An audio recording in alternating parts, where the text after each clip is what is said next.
வணக்கம் மக்களே. நம்ம சேனல்ல தொடர்ந்து ரிவ்யூஸ் தாங்க பார்த்துக்கிட்டு இருக்கோம். அந்த வகையில இப்ப நம்ம எதை பத்தின ரிவ்யூ பார்க்க போறோம் அப்படின்னா, நம்ம கார்த்திக் கதையில ஜூன் 23 என்ன நடக்க போகுது அப்படிங்கறத பத்தி தாங்க இந்த வீடியோல பார்க்க போறோம்.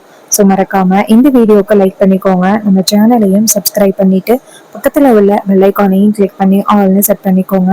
அப்பதாங்க அடுத்தடுத்து வீடியோஸ் போடும் பொழுது தொடர்ச்சியா உங்களுக்கு நோட்டிபிகேஷன் வரும். பார்க்கலாம் வீடியோல என்ன நடந்துச்சு அப்படின்னா, நம்ம கார்த்திக் சொல்றாரு, ரேவதி கொஞ்சம் பொறுமையா இரு, எப்படியும் ஜெயிச்சிடலாம். ஆனா ரேவதி சொல்றாங்க, இல்ல ஒன்னே ஒண்ணு மிச்சம் இருக்கு அப்படின்னா அதை போட்டிருந்தா ஜெயிச்சிருப்பமே அப்படிங்கிற ஒரு எண்ணத்தோடயே சந்தோஷமா இருந்துருவேன். ஒரு வேலை போட்டுட்டு ஜெயிக்கல அப்படின்னா மனசு கொஞ்சம் கஷ்டமா இருக்கும். சோ அதனால போட வேணாம் அப்படின்னு சொல்லி ரேவதி சொல்ல, கார்த்திக் சொல்றாரு, இங்க பாரு ரேவதி, நான் போடுறேன் அப்படின்னு சொல்லிட்டு கார்த்திக் அந்த வளையத்தை தூக்கி எப்படியும் ஃபோக்கஸ் பண்ணி ராமரோட சிலையில போட்டுடுறாங்க. சோ இத பார்த்ததோட மயில்வாகனம் சந்தோஷப்பட்டு, ரேவதி சகல ஜெயிச்சிட்டாரு அப்படின்னு சொல்லி சத்தம் போட, அப்ப ரேவதி டக்குன்னு கண் முழிச்சு பார்க்க அந்த வளையம் ராமரோட சிலையில கிடக்கு. இத பார்த்ததோட ரேவதிக்கு இல்ல சந்தோஷம். ரேவதி டக்குன்னு கார்த்திகை கட்டிப்பிடிச்சு தேங்க்யூ ராஜா அப்படின்னு சொல்றாங்க. இத பார்த்துட்டு மயில்வாகனம் வெக்கப்பட்டு திரும்பிக்கிட்டு, என்ன ரேவதி அப்படின்னு சொல்றாங்க. அப்ப ரேவதி டக்குன்னு சுதாரிச்சு டக்குன்னு கார்த்தியை விட்டு விலகி நின்னு சாரி அப்படின்னு சொல்ல, கார்த்திக் சொல்றாரு பரவாயில்ல அப்படின்னு. அப்ப அந்த கடைக்காரர் அந்த ராமர் சிலையை கொண்டாந்து ரேவதி கிட்ட கொடுத்து, இந்தாங்க மேடம் அப்படின்னு சொன்னதோட ரேவதியும் அந்த ராமர் சிலையை வாங்கிக்கிட்டு ரொம்ப ரொம்ப சந்தோஷப்படுறாங்க. அப்ப நம்ம கார்த்திக் சொல்றாரு, சரி ரேவதி நான் கிளம்புறேன் அப்படின்னு சொல்லிட்டு அந்த இடத்துல இருந்து போறாரு. மயில்வாகன நேரா ரேவதியை பார்த்து, என்ன ரேவதி, ஆரம்பத்துல ராஜாவை பிடிக்கவே பிடிக்காது அப்படின்னு சொல்லிக்கிட்டு இருந்தா, இப்ப ஹக் பண்ற லெவலுக்கு வந்துட்ட. அப்ப ரேவதி வந்துட்டு போங்க மாமா அப்படின்னு சொல்லிட்டு அந்த இடத்துல இருந்து போறாங்க. ரேவதி ராமர் சிலையை கொண்டு வரத நம்ம சாமுண்டீஸ்வரி பாக்குறாங்க. சாமுண்டீஸ்வரி ரேவதி கிட்ட, என்ன ரேவதி வாங்கினியா? ரேவதி சொல்றாங்க, இல்லம்மா வாங்கல, வளையம் போட்டு நானும் ராஜாவும் ஜெயிச்சோம். இது கேட்டதோட சாமுண்டீஸ்வரி சந்தோஷப்படுறாங்க. ஒரு வழியா என் பொண்ணு மாப்பிள்ளைய ஏத்துக்கிட்டு சந்தோஷமா வாழ ஆரம்பிச்சுட்டாளே அப்படின்னு ரொம்ப ரொம்ப சந்தோஷப்படுறாங்க சாமுண்டீஸ்வரி. அப்ப நம்ம சாமுண்டீஸ்வரி ரேவதிய பார்த்து, ரேவதி இப்பயாவது புரியுதா? மாப்பிள்ளைய புரிஞ்சுக்கிட்டு சந்தோஷமா வாழ்ந்தா எனக்கு ரொம்ப சந்தோஷம். ரேவதி சொல்றாங்க, அம்மா ஆரம்பத்துல உங்களோட முடிவு எனக்கு கொஞ்சம் கூட பிடிக்கவே இல்லை. நான் அந்த மாயாவும் மகேஷும் நல்லவங்க அப்படின்னு நினைச்சு உங்களையும் நான் ரொம்ப எதிரி மாதிரி நினைச்சிட்டேன்.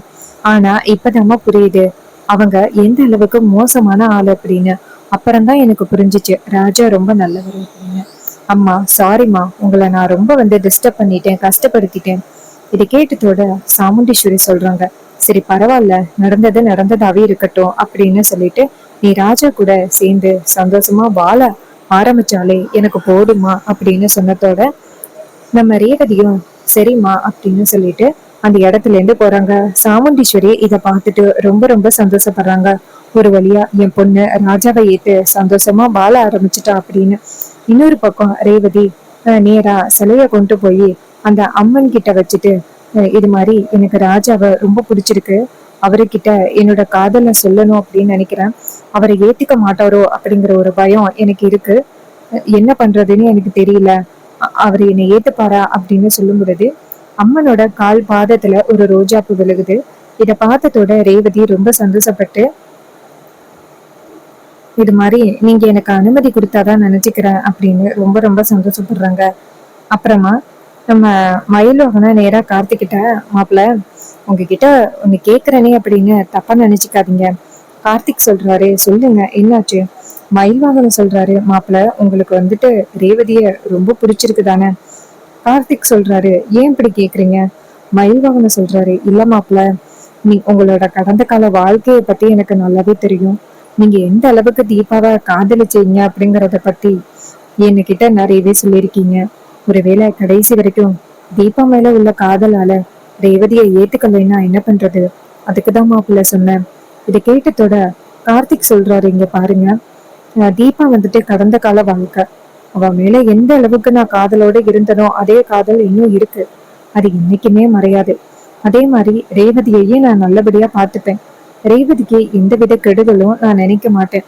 இதை கேட்டதோட மயில்வாகனும் ரொம்ப சந்தோஷப்படுறாரு. மாப்பிள்ள நீங்க ரேவதியை ஏத்துக்கிட்டு சந்தோஷமா வாழ ஆரம்பிச்சாலே எனக்கு போதும். இதை கேட்டதோட கார்த்தியும் சரி அப்படின்னு சொல்லிட்டு அந்த இடத்துல இருந்து போறாரு. அப்ப மயில்வாகனம் நினைக்கிறாரு, என்னதான் மாப்பிள்ள சரின்னு சொன்னாலும் அவரோட மனசுல கொஞ்சம் குழப்பம் இருக்கு. கடவுளே, நீதான்ப்பா எப்படியாவது ரெண்டு பேரையும் ஒண்ணு சேர்த்து வைக்கணும் அப்படின்னு. அப்புறமா ரேவதி நேரா கார்த்திகிட்ட வந்துட்டு தேங்க்ஸ் அப்படின்னு சொல்ல கார்த்திக் கேக்குறாரு, ஏன் ரேவதி என்னாச்சு? ரேவதி சொல்றாங்க, இல்ல இது மாதிரி சரியான நேரத்துல நீங்க வந்துட்டு அந்த விஷம் கலக்காம பாத்துக்கிட்டீங்க. கார்த்திக் சொல்றாரு, ரேவதி நீ மட்டும் அவங்க விஷம் கலக்க போறதா காதுல வாங்காம இருந்திருந்தா இந்நேரம் ரொம்ப பெரிய அசம்பாவிதம் நடந்திருக்கும். சோ உனக்குதான் ரேவதி தேங்க்ஸ் சொல்லணும். ரேவதி சொல்றாங்க, என்னதான் இருந்தாலும் நீங்க தானே காப்பாத்துனீங்க.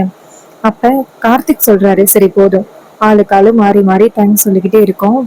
சரி, இந்த கோவில் திருவிழா உனக்கு பிடிச்சிருக்கா? ரேவதி சொல்றாங்க, இந்த திருவிழா பிடிக்காமையா இருக்கும்? இது எங்க பாட்டியோட கும்பாபிஷேகம், எப்படி எனக்கு பிடிக்காம இருக்கும் அப்படின்னு சொன்னதோட கார்த்தியும் சரி சரி அப்படின்னு சொல்லி பேசிக்கிட்டு இருக்காங்க. அப்பதான் நம்ம மயில் வாகனம் தூரத்துல இருந்து பாத்துக்கிட்டு இருக்காரு. இப்படியாவது இவங்க ரெண்டு பேரையும் நம்ம ஊருக்கு போறதுக்குள்ள சேர்த்து வைக்கணுமே. ரேவதிக்கு கொஞ்சமா இப்ப கார்த்திக் மேல காதல் வந்துருச்சு அப்படிங்கறது நல்லாவே தெரியுது. சோ இதை பயன்படுத்தி ரெண்டு பேரையும் ஒண்ணு சேர்த்து வைக்கணுமே அப்படின்னு நினைக்கிறாரு. அப்பதான் துர்காவும் ரோஹிணியும் அந்த இடத்துக்கு வராங்க. ரோஹிணி மயில் வாகனத்தை பார்த்து என்னங்க அப்படின்னு சொன்னதோட மயில் வாகனம் டக்குன்னு, ரோஹிணி நீயா? சொல்லு ரோஹிணி. ரோஹிணி சொல்றாங்க, என்னங்க என்ன இப்படி அவங்க ரெண்டு பேரும் பேசிக்கிட்டு இருக்கிறத இப்படி வேடிக்கை பார்த்துக்கிட்டு இருக்கீங்க? மயில் வாகனம் சொல்றாரு, அவங்க ரெண்டு பேரையும் எப்படியாவது சேர்த்து வைக்கணும், அதான் எப்படின்னு தெரியல. அப்ப துர்கா கேக்குறாங்க, என்ன மாமா அவங்க ரெண்டு பேருக்கும் தான் கல்யாணம் ஆகிட்டு? அப்ப கார்த்திக் சொல்றாரு, அவங்களுக்கு கல்யாணம் தான் ஆகிருக்கு, ஆனா மனசெலவுல ரெண்டு பேரும் வேறு வேறு ஆள் மாதிரிதான் இருக்காங்க. ரோகிணி சொல்றாங்க, அப்ப ரேவதி இன்னும் ராஜா கூட சேர்ந்து சந்தோஷமா வாழ ஆரம்பிக்கலையா? அப்ப மயில் வாகனம் சொல்றாரு, ஆமா ரோகிணி, இன்னும் ரெண்டு பேரும் வந்துட்டு அண்டர்ஸ்டாண்ட் பண்ணி வாழ ஆரம்பிக்கல. இதை கேட்டதோட ரோகிணி சொல்றாங்க, நான் வேணா ரேவதி கிட்ட சொல்லி புரிய வைக்கவா? அப்ப மயில்வாகன் சொல்றாரு, இப்ப ரேவதிக்கு கார்த்தியை ரொம்ப பிடிச்சு போயிட்டு ரேவதி மட்டும் கார்த்திகிட்ட ப்ரொபோஸ் பண்ணா போதும், இப்ப பிரச்சனை எல்லாமே சால்வ் ஆகிடும். ஆனா ரேவதி தான் கார்த்திகிட்ட ப்ரொபோஸ் பண்ண மாட்டேங்கிறாளே, அவகிட்ட எப்படி வந்துட்டு சொல்லி புரிய வைக்கிறதுன்னு தெரியல. ரோகிணி, துர்கா, நீங்க ரெண்டு பேரும் எப்படியாவது ரேவதி கிட்ட பேசி பாருங்களேன். ரோகிணியும் சரிங்க நான் பேசுறேன் அப்படின்னு சொல்லிட்டு ரோஹிணி அந்த இடத்துல இருந்து போறாங்க. நேரா நம்ம ரேவதிய பாக்குறாங்க. ரேவதி அப்படின்னு ரேவதி ரோஹிணி கிட்ட, சொல்லுக்கா.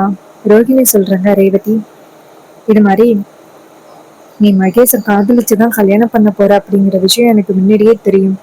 நீ உண்மையாவே மகேஷ காதலிச்சியா?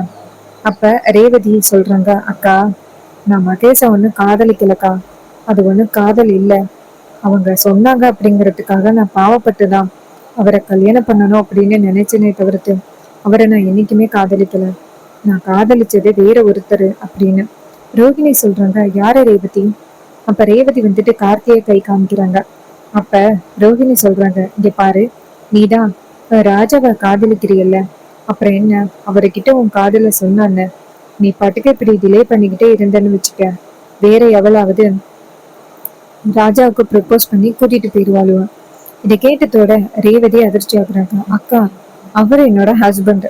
அப்ப ரோஹிணி சொல்றாங்க, ஹஸ்பண்டா? அது உனக்கு மட்டும்தான் தெரியும், ஆனா அவரை பார்த்தா கல்யாணம் ஆன பையன் மாதிரியா இருக்காரு, செம்ம ஸ்மார்ட்டா சுத்திக்கிட்டு இருக்காரு, எந்த பொண்ணு பார்த்தாலும் டக்குன்னு அவர்கிட்ட ப்ரப்போஸ் பண்ணிடுவாங்க, அப்புறம் உன் லைஃப் தான் காலி ஆயிரும். நீ வேற ஏற்கனவே அவரை பிடிக்கலன்னு சொல்லிக்கிட்டு இருக்க, உனக்குதான் பிடிக்கலையே அப்படின்னு அவரு வேற ஏதாவது ஒரு பொண்ணுகிட்ட ப்ரப்போஸ் பண்ணி கல்யாணம் பண்ணிட்டு போயிட்டா உன் கதி என்ன ஆகுறது? இதை கேட்டதோட ரேவதி செம ஷாக் ஆகுறாங்க. அப்ப ரோஹிணி சொல்றாங்க, அதுக்குதான் சொல்றேன், இங்க பாரு, ஒருவேளை நீ ராஜாவை காதலிச்ச அப்படின்னா அவர்கிட்ட உன் காதலை சொல்லி அவரு கூட சேர்ந்து வாழ்றதுக்கு வழிய பாரு. இதை கேட்டதோட ரேவதியும் சரிக்கா அப்படின்னு சொல்றாங்க. இன்னொரு பக்கம் ரேவதி கார்த்திகிட்ட கும்பாபிஷேகம் முடியறதுக்குள்ள லவ்வ சொல்லுவாங்களா? அதுக்கு முன்னாடியே கார்த்திக் யார் அப்படிங்கிற விஷயம் தெரிஞ்சு ரேவதியையும் கார்த்தியையும் சாமுண்டீஸ்வரி பிரிச்சிருவாங்களா? இன்னும் என்னெல்லாம் நடக்க போகுது அப்படிங்கிறத நம்ம வெயிட் பண்ணி பார்க்கலாம். ஸோ இதே மாதிரி இன்னுமே அப்டேட்ஸ் நம்ம சேனல்ல நீங்க தொடர்ந்து பார்க்கணும் அப்படின்னா மறக்காம நம்ம சேனலை சப்ஸ்கிரைப் பண்ணிட்டு பக்கத்துல உள்ள வெள்ளைக்கானையும் கிளிக் பண்ணி ஆல்னு செட் பண்ணிக்கோங்க. அப்பதாங்க அடுத்தடுத்து வீடியோஸ் போடும் பொழுது தொடர்ச்சியாக உங்களுக்கு நோட்டிபிகேஷன் வரும் பார்க்கலாம். தேங்க்ஸ் ஃபார் வாட்சிங்.